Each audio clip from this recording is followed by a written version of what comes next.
सन्माननीय सदस्य सुहासजी बाबर.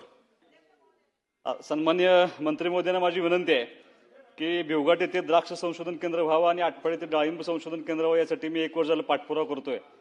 मामा, भिवघाट येथे द्राक्ष संशोधन केंद्र आणि आटपाडीला डाळिंब संशोधन केंद्र मी 1 वर्ष पाठपुरावा करतोय.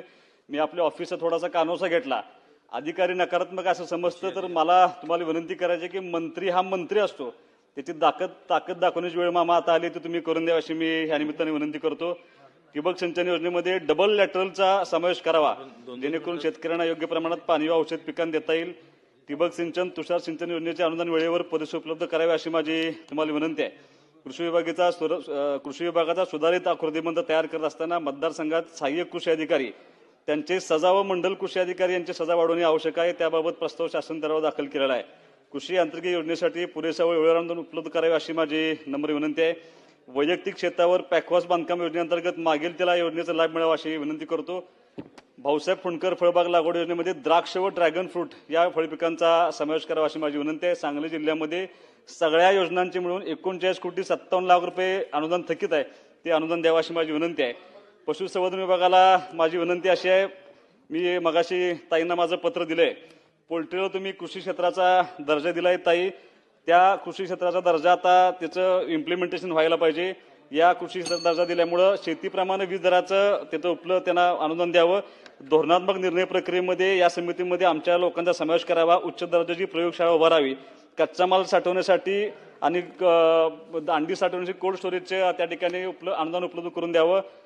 आरोग्य विभागाला माझी विनंती आहे, विट्याचं उपकेंद्र जिल्हा उपरुग्णालय साहेब मंजूर आहे, त्याची प्रशासकीय मान्यता झाली ती वेळेत मिळावी. दिगंजचे ते प्राथमिक आरोग्य केंद्र ग्रामीण रुग्णालयात श्रेणीवर्धन झालेलं आहे, त्यासाठी निधी उपलब्ध करून द्यावा. आणि मतदारसंघातील काही PHCचं पदनिर्मिती राहिलेलं आहे, ते पदनिर्मितीमध्ये ती लवकरात लवकर पदनिर्मिती करून द्यावी. मी तुमच्या वेळेचा मान राखलाय.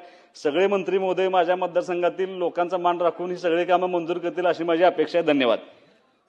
सुहासजी बाबर यांनी, त्यांना वाटलं की बोलायची संधी मिळणार नाही म्हणून त्यांनी मला ऑलरेडी कागदावर पण ते विषय दिलेला आहे, तर त्यांनी जो विषय मांडलाय ते बरोबर आहे. पोल्ट्रीसाठी वीज दरामध्ये सवलत, आम्ही पशु संवर्धन खात्याला कृषीचा दर्जा दिलेला आहे. इथल्या सगळ्या लाभार्थ्यांना कृषीला जे काही सवलती मिळतात त्या सगळ्या शेतकऱ्याला जे मिळतात त्या पशुपालकांना मिळण्याचा निर्णय झालेला आहे. तर त्याच्यामध्ये त्यांना विजेची सवलत देखील आहे.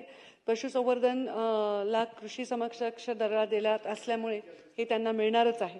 तसेच पोल्ट्री शेड उभारण्यासाठी पण अनुदानाची आपण त्याच्यामध्ये सवलत त्याच्यामध्ये दिलेली आहे. त्यांना कर्जाला व्याज अनुदान सुद्धा त्याच्यामध्ये आहे. आणि कच्चा माल म्हणजे जसं तुम्हाला एखादी व्हॅन घ्यायची असेल, कोल्ड स्टोरेज करायचं असेल तर त्याच्यासाठी सुद्धा त्याच्यामध्ये उपलब्ध होणार आहे सोय. व्यवस्थित सगळे नियम पाळून जर अर्ज केला तर त्यांना तो लाभ होणार आहे. आणि आमचे बाबरसाहेब गेले का, बाबरसाहेब असतील, आणि मला वाटतं आज रोहित पाटील इथं हजर नाहीत, पण रोहित पाटलांची पण ती मागणी पाठीमागून त्यांची पण मागणी खूप दिवस झाले या बाबतीमध्ये आहे. या बाबतीमध्ये मी सदस्यांना एवढं सांगतो की या बाबतीमध्ये आपल्याला निश्चित प्रकारे आपल्या द्राक्षेचं असेल किंवा बाकीच्या इतर गोष्टीच्या बाबतीमध्ये निश्चित प्रकारे त्या समावेश करण्यासाठी आपण निश्चित प्रकारे प्रयत्न करू. आणि भाऊसाहेब फुंडकर फळबाग योजनेअंतर्गत निधीचा मुद्दा उपस्थित केला गेला. सन 2025-26 मध्ये सदर योजनेसाठी 104,50,00,000 तरतूद करण्यात आली होती. आमचे प्रयोगशाळेचं, आमचे बाबर साहेबांचं विटा येथे प्रयोगशाळा असेल, तुमचं भिवघाट येथे द्राक्ष संशोधन केंद्र असेल, आटपाडी येथे डाळिंब संशोधन केंद्र असेल, त्यांनी जे सूचना त्याची निश्चित प्रकारे आम्ही नोंद घेतलेली आहे.